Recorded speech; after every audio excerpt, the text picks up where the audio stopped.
How you going, everyone? In this video, I'm going to answer a very common question in Advaita Vedanta, people coming to these teachings, which is this one. Someone left this comment, really good question. Why do you believe there is one source of consciousness? They say you should never answer a question with another question, but Advaita Vedanta would do this back to you. They'll say, well, tell me why you think there are multiple sources of consciousness. Now, this is what I would ask this person in real life if they were sitting in front of me. But because they're not, I just have to plead the case of Advaita Vedanta from their point of view. So before we answer why they are saying, why is there only the one consciousness lighting up all bodies and minds, let's find out what consciousness really is through direct experience. So if you're watching this video, I'm assuming you have 5 functioning senses and the ability to think. These are called the 6 instruments of knowledge we can deploy. There are many things we can be aware of in life. Objects of knowledge are constantly changing and are limitless. We can know many things. And the instruments of knowledge are various too. We can see things, hear things, taste things, touch things, smell things, and think about things. The only reason I'm mentioning this is objects of knowledge can change, instruments of knowledge can change, but consciousness is unchanging. It is that which witnesses all these changes. Everything we experience has objective qualities. Our instruments of knowledge have objective qualities, but consciousness has non-objective qualities. Is this a belief? Well, let's see it in our direct experience. I'm going to do some self-inquiry, but not in the regular way. If you've been around these teachings for any length of time, you know the whole routine of self-inquiry. Are you aware of the world? Are you aware of your thoughts, feelings, all that stuff? I've done it many times and you've probably heard it many times. Let's do it slightly differently. They say your nature is pure consciousness, pure being. Now, do you feel like you exist in this moment? I do. I feel like I exist. I feel like I'm conscious. Now, let's remove one instrument of knowledge, your ability to see. Picture you couldn't see anymore. What's your experience now? Do you feel like you exist still? I would say I would. I just can't see anymore. I can still hear, taste, feel, smell, and think. Now let's delete your ability to hear. Now, if this literally happened, the video couldn't continue, could it? But this is obviously an example. So where would that leave you at this point? You still feel like you exist, you just can't see, you can't hear, but of course you can taste, smell, feel, and think. Now let's delete your ability to taste. Now you can't see, hear, or taste, but you can still smell, feel, and think. Now let's get rid of your ability to smell. What are you left with now? Just the ability to feel and the ability to think. It's getting kind of uncomfortable, isn't it? But you still must acknowledge, if you could do this experiment, you still feel like you exist, don't you? Now let's get rid of your ability to feel. So all your 5 senses have shut down. All you're experiencing now would be just a mind. Now, this isn't an alien experience to us, is it? This is basically what's happening in a dream. When we fall asleep, our 5 senses shut down, we lose awareness of them, and all we're left with is a mind, a dreaming mind. Now, if you saw this consciously happen, like I said, deleting the senses slowly, you must acknowledge you still feel like you exist. You've just deleted all these 5 instruments of knowledge, and now you're just left with a dreaming mind. Picture this as you, the feeling of consciousness. You're left with a dreaming mind, aren't you? A dreaming mind experiencing a dream world. Now let's get rid of this dreaming mind. It turns into a blank. What are you experiencing now? You were just conscious of a dream. Now you're conscious of a blank. Do we ever have this experience? Yes, in deep sleep. The experience of a blank, conscious of a blank. At this point in our experience, we feel like we don't exist. We could be as good as dead at this point. Advaita Vedanta is saying, you are the consciousness lighting up the blank. This blankness, very subtle, but it's still an experience. Another thing I should quickly mention, which I'm going to make a whole detailed video about this. So many misunderstandings come in Advaita Vedanta because we mix up reflected consciousness with pure consciousness. Pure consciousness is this. Reflected consciousness starts from here, the blankness of deep sleep, dream, when all the 5 senses start working again in the waking state. This all has got to do with reflected consciousness. which is why when we're in the blankness of deep sleep, we feel like we don't exist because we identify with our reflected consciousness that lights up our ego and senses. But look, this is a whole other topic for another video, but I just thought I'd quickly mention that. Put that seed in your head as well. But in any case, you are the consciousness lighting up the blankness of deep sleep. Very subtle, but it has objective qualities. It is a blank. What they're trying to say to you is, look, you've reached the limits of your mind. Basically, when you're in deep sleep, your mind's shut down anyway. What they're trying to get you to see and intuit, this pure consciousness that you are, your mind can't experience it because it can only experience things with objective qualities, but they're asking you to intuit this pure consciousness. Does it have objective qualities? Can you intuit objective qualities? And if you could, they would then ask you, okay, you think your consciousness has objective qualities? Well, then what knows that? It must be something greater than that. The only reason I'm doing this exercise with you is to again ask you the question, why do you think your consciousness is limited? Why do you think there are many limited conscious beings in existence? And I know what your answer is going to be. Because look, I'm conscious, my friends are conscious, my family's conscious, the strangers are conscious. They've all got separate thoughts and feelings. So of course our consciousness isn't the same. And again, Advaita Vedanta would say this is called reflected consciousness, which I'll make another video on. But to counter this argument, they would say, well, isn't that the same in a dream? Imagine this was a dream right now. Your one undivided dreaming mind in this example is dreaming this up. It is the one conscious mind dreaming this up. In this dream, in this example, I feel like a dream character with my own separate thoughts and feelings, interacting with other dream characters with their own separate thoughts and feelings. Totally fine.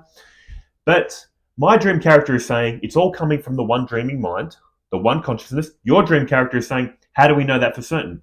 And this is what I'm saying. This reality gives us so many clues that it is the one consciousness. Advaita Vedanta is saying there is only the one time, which is now. Only the one place, which is here. Only the one consciousness, which is you. We experience time and space, but we're not in time and space, are we? Wherever we are, it's here. Wherever we are, it's now. Just like in a dream. In a dream, it is the one undivided mind experiencing time and space and other apparent entities. So again, I'd ask you, how can you prove your consciousness, pure consciousness, not reflected consciousness, is separate? And all I'd like to say is, feel free to make a long comment or a video explaining your arguments for why consciousness is separate and limited. And look, even without all this self-inquiry and explanations I've just given you, look around right now. You don't even have to think it's a dream. Do you see an edge to your consciousness? Do you feel conscious? Do you feel conscious of things, people, objects, sounds, feelings? If I look around my conscious experience right now, I don't see an edge. I don't see some conscious experience there, and then it goes off into black. I don't see an edge to my consciousness. If I'm in a room with another person that is conscious, I don't see where my consciousness kind of ends and theirs begins. That's why I said Advaita Vedanta would put the question back on you. Why do you think consciousness is limited and separate? Prove that it is. At least with these exercises, they're showing you the nature of consciousness has non-objective qualities. Any quality you could find in consciousness, you could then ask, well, what knows that? Consciousness knows that.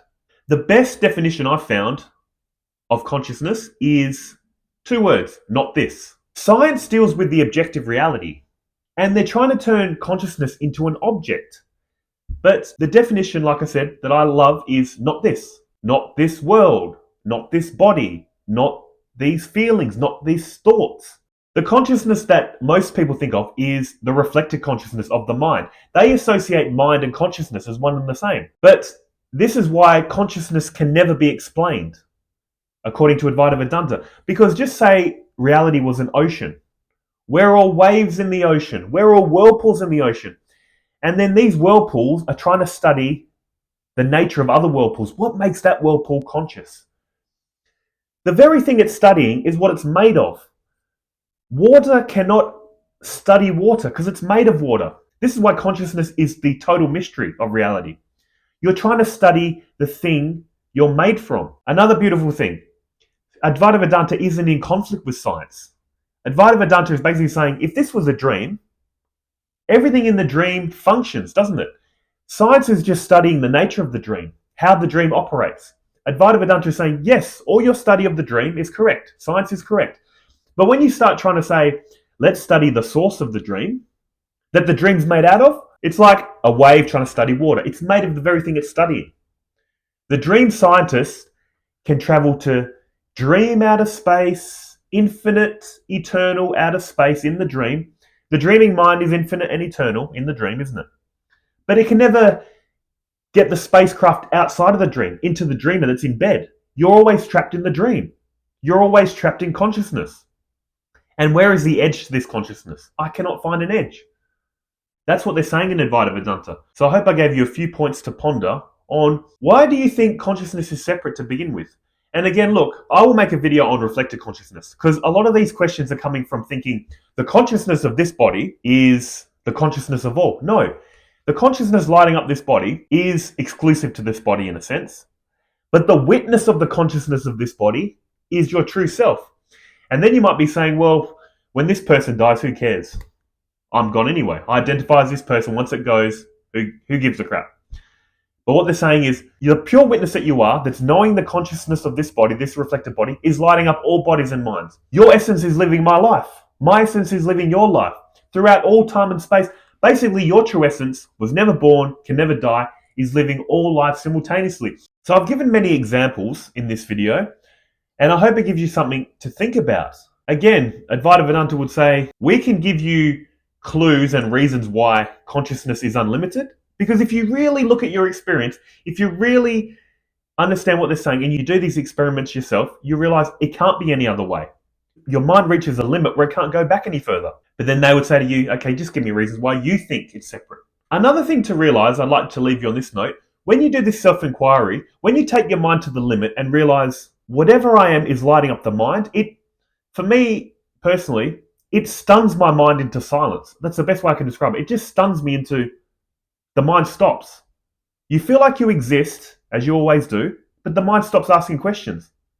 And all these questions of, is reality one? Is reality separate? Is consciousness limited? Is it unlimited? All the questions stop. In other words, you don't need an answer when you don't ask a question. Your mind gets into that state of not asking questions.